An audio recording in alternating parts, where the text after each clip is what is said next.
Il est l'heure de se réveiller.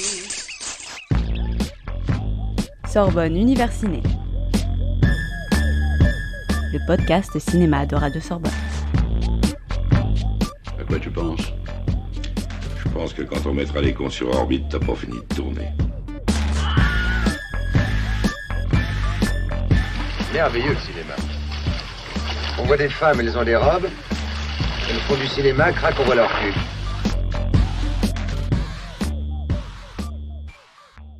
Bonjour à tous, c'est Zoé qui vous parle aujourd'hui pour Sorbonne Univers Ciné.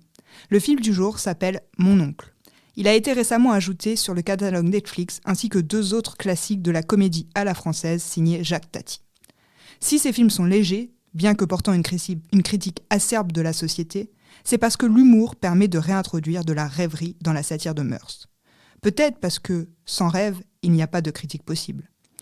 Avec Mon oncle, Jacques Tati prend son temps, ou plutôt, il nous en donne généreusement. Il donne un espace à la poésie qui n'a plus lieu d'être dans le monde parfaitement réglé et rationnel de la société moderne mécanique. Une poésie sans mots, puisque le mot est monnaie dans la société industrielle. Poésie visuelle, donc, qui repose sur un jeu d'opposition entre les espaces insolemment mis en valeur par le cadrage.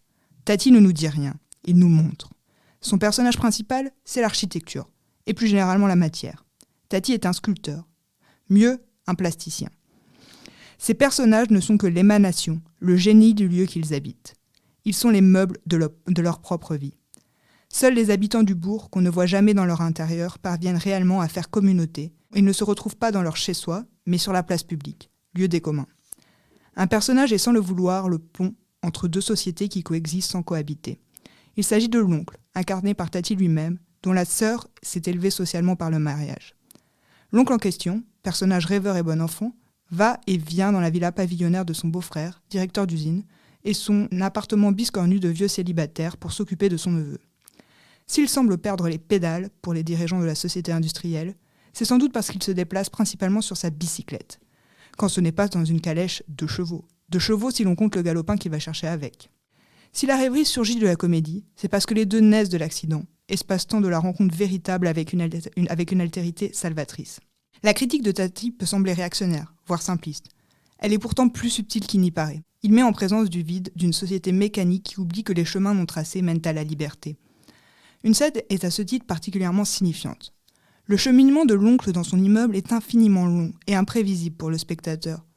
Il aboutit à une fenêtre qui donne sur un oiseau en cage, sur lequel l'oncle met littéralement la lumière, tel un régisseur. De théâtre ? De cinéma ? L'oncle avait pourtant beaucoup plus de mal à se déplacer sur l'allée tortueusement stylisée de la maison de sa sœur, seul oiseau véritablement en cage, à la fois pie médisante et pie vert dans sa robe verte absolument kitsch. La véritable critique ne réside pas tant chez Tati dans la comédie des corps, mais dans la structure, l'architecture de son film. Car la mécanique du rire n'est encore qu'un divertissement à la compréhension des fondations de l'aliénation moderne. Même les chiens rêvent d'en échapper, pour aller faire les 400 coups. Et Netflix ose l'inscrire dans les feel good movies. Comme quoi, on n'arrête pas le progrès.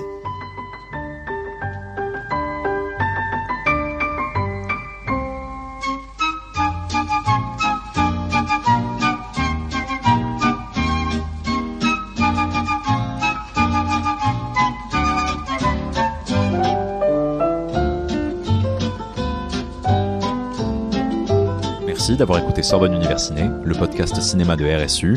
C'était Zoé au micro, Victor à la régie et Thomas au montage.